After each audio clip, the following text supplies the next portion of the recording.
शिक्षा मंत्री गुमसुम है, मोम का पुतला है, वो केवल जलते हैं और जलाते हैं। आप शिक्षकों का वेतन क्यों रोक रहे हैं? ऐप से अटेंडेंस नहीं बनाने पर, अवकाश समय पर नहीं लेने पर, क्या उनके अवकाश लेने की प्रक्रिया में बदलाव आप ऑनलाइन करेंगे या जुल्म औरंगजेब की तरह आप कर रहे हैं? आप तानाशाह हैं क्या? तो के पाठक तो सुधर गए, अब उनमें सुधार अब संभव है, वो सुधर गए।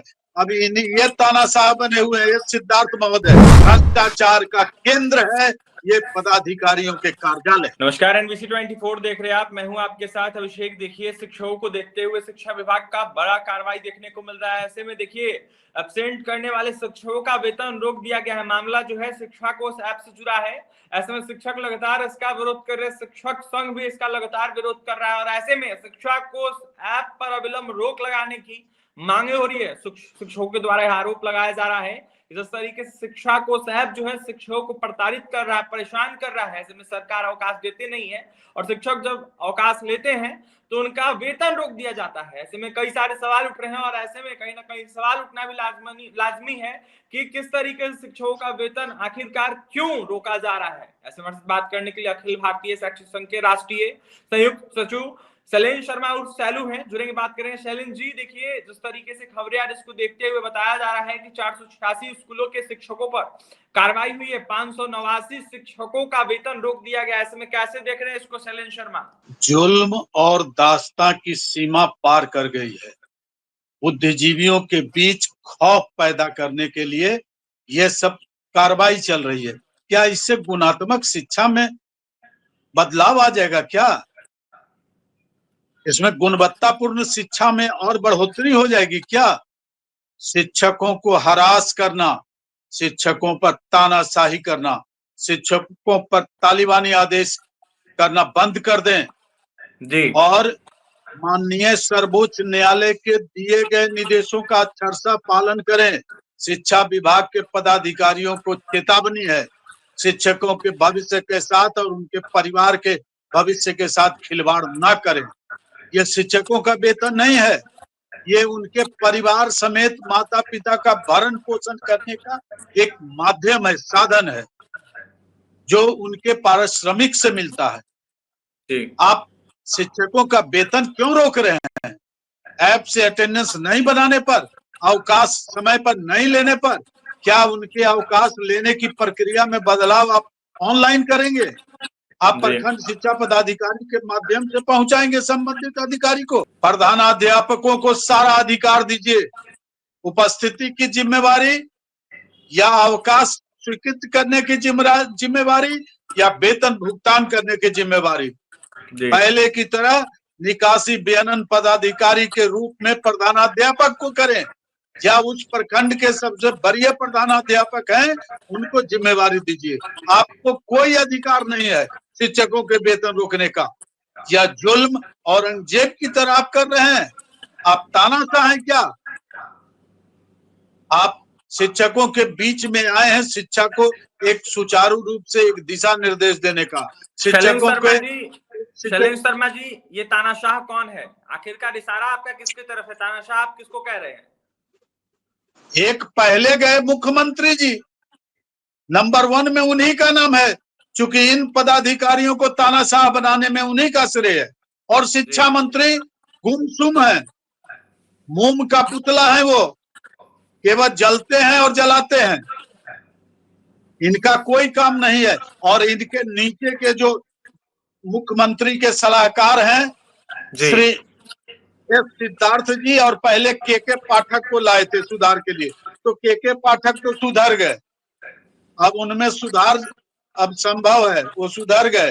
अब ये तानाशाह बने हुए हैं, ये सिद्धार्थ महोदय जो मनमानी कर रहे हैं, बच्चों को फूला हुआ चना खिला रहे हैं गांधी मैदान में, और ये पूछना भूल जा रहे हैं कि तुम स्कूल में पढ़ते हो या नहीं, केवल फोटो खिंचाने में मशगूल है ये। और प्रेस फोटोग्राफर के साथ प्रेस रिपोर्टर को लेके चल रहे हैं, ये सुर्खियों में रहना चाह रहे हैं, तमिलनाडु की शिक्षा थोपना चाह रहे हैं। तमिलनाडु की क्या शिक्षा है, कौन सा बोर्ड है, ये स्पष्ट नहीं हो पाया है। और तमिलनाडु में शिक्षा प्रतिनिधि को भेजे हैं, वेतन रोकने चले हैं। इनका अधिकार है क्या वेतन रोकने का? जबकि न्यायालयों का, माननीय उच्च न्यायालय और माननीय सर्वोच्च न्यायालय का आदेश है कि यह शिक्षकों का मात्र वेतन नहीं है, उनके परिवार के भरण पोषण के लिए है जी। और एक तानाशाह के रूप में इस तरह का अव्यवहारिक, अमानवीय, असंवैधानिक कार्य कर रहे हैं।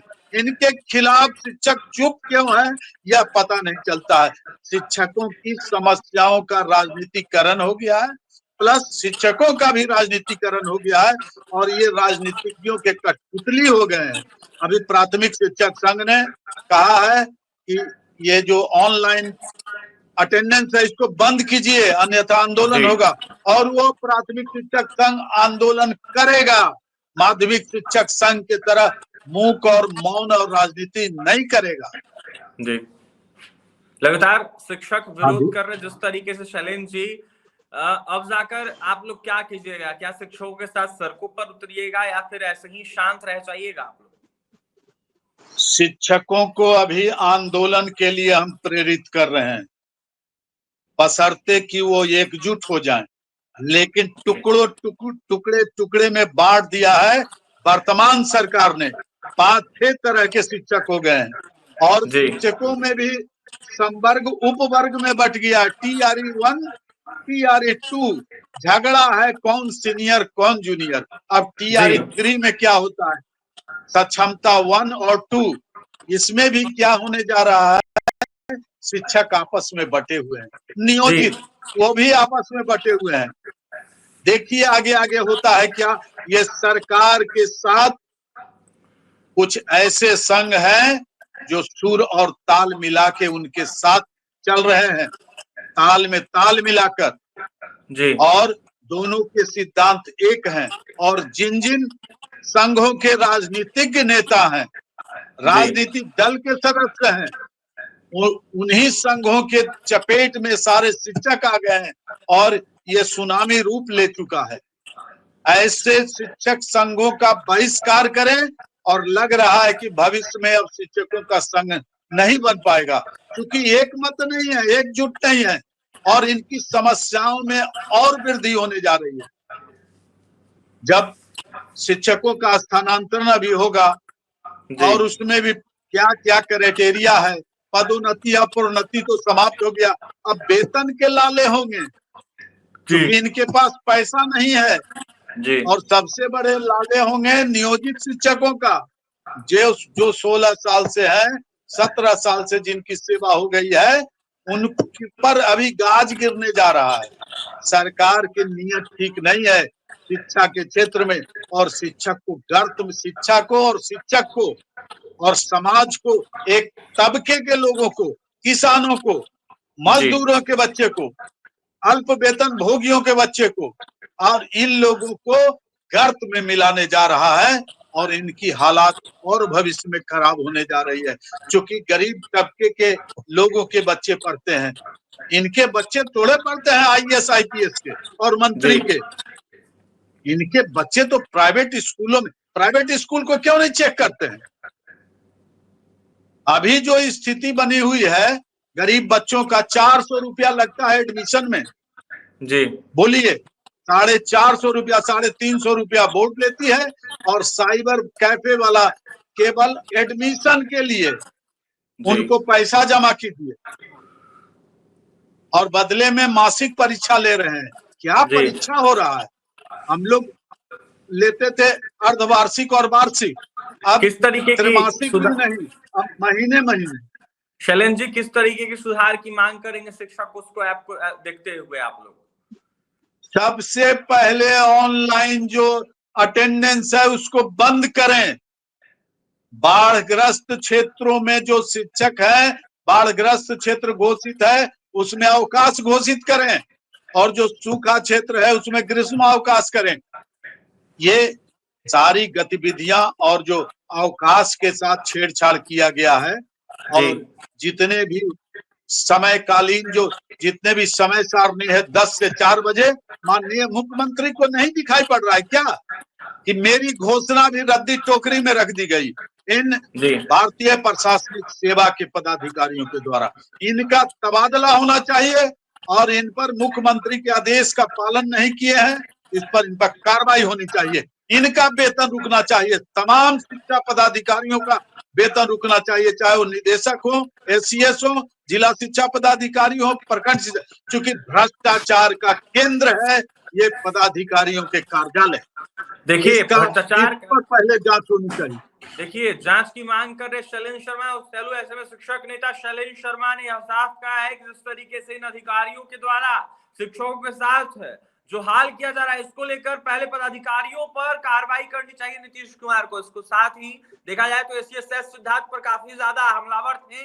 ऐसे में शैलेंद्र शर्मा ने साफ कहा है कि तानाशाही रवैया के एस सिद्धार्थ अपना रहे हैं, और ऐसे में इसको देखते हुए शिक्षक संघ हो या फिर शिक्षक हो, वो शांत नहीं बैठेंगे। एकजुटता की जरूरत है और कहीं ना कहीं अविलंब आंदोलन की जरूरत है। ऐसे में तमाम अनेक गुटों में बंटने से कहीं ना कहीं शिक्षकों का हक नहीं मिल पाएगा। ऐसे में सबको एकजुट होना होगा। फिलहाल क्या कुछ कह रहे थे अखिल भारतीय शैक्षिक संघ के राष्ट्रीय संयुक्त सचिव शैलेंद्र शर्मा शैलू, आपने सुना है। देखने वाली बात यह होगी शिक्षकों के शिक्षा कोष ऐप को देखते हुए क्या कुछ सरकार बदलाव करती है, ऐसे में क्या कुछ होगा तमाम 500 से ऊपर शिक्षकों का, ये भी देखने वाली बात होगी। और तमाम खबरों के लिए बने रहे हमारे साथ। बहुत बहुत धन्यवाद।